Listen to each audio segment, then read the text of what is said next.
ഇവിടെ മതവും വിശ്വാസവും ആപത്തല്ല. ഇവിടെ ഏത് മതത്തിൽപ്പെട്ടവരാണ് എന്നതും ഒരു പ്രശ്നമല്ല. അന്യമതത്തെ സംഗീതം പോലെ അവന് കരുതാൻ കഴിയുന്ന സഹിഷ്ണുതയുണ്ടോ, അതാണ് തികഞ്ഞ ദൈവവിശ്വാസി, തികഞ്ഞ മതവിശ്വാസി എന്നാണ് ഓരോ മതപ്രവാചകന്മാരും മതഗ്രന്ഥങ്ങളും നമ്മെ പഠിപ്പിക്കുന്നത്.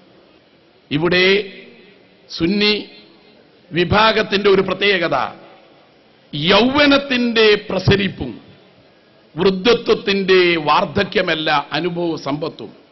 ഇത് രണ്ടും ഇടകലർന്ന അനുഭവ സമ്പത്തിന്റെ പര്യായമായ ഒരു സംഘടിത ശക്തിയാണ്.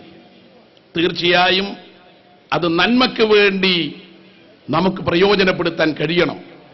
തിന്മയ്ക്കെതിരായി അതിന്റെ ഊർജം നമുക്ക് ഉപയോഗിക്കാൻ കഴിയണം.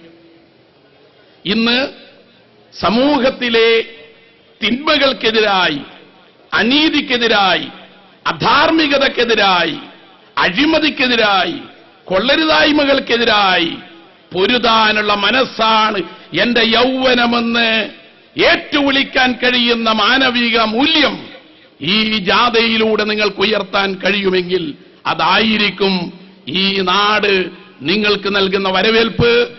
ആ വരവേൽപ്പിനേക്കാൾ വലുതായി മറ്റൊന്നില്ല. മനസ്സിന്റെ നിശ്ചയദാർഢ്യമാണ് എല്ലാറ്റിനും അപ്പുറം. അതുകൊണ്ട് വൃദ്ധൻ ജാഥ നയിക്കുന്നുവോ, യുവാവ് ക്യാപ്റ്റനാകുന്നുവോ എന്നതല്ല പ്രശ്നം. പിന്നെയോ മാനവികത എന്ന സന്ദേശം ഉയർത്തിപ്പിടിക്കുമ്പോൾ തലനരക്കാത്ത യൗവനത്തിന്റെ പ്രസരിപ്പോടെ തലനരക്കുക ഒരു വൃദ്ധത്തിന്റെ അനുഭവ കരുത്തോടെ, ഒപ്പം ദുഷ്പ്രഭുത്വത്തിനെതിരായി മുട്ടുമടക്കാത്ത ശീലത്തോടെ, അഴിമതിക്കെതിരായി, അധാർമികതക്കെതിരായി, അനീതിക്കെതിരായി, അസത്യത്തിനെതിരായി, ഒപ്പം വിശ്വാസത്തെ സംരക്ഷിക്കാൻ നമുക്കൊരുമിക്കാം. ആ ഒരുമയാണ് മാനവികത എന്ന് ഞാൻ തിരിച്ചറിയുന്നു. നിങ്ങൾക്ക് നന്മ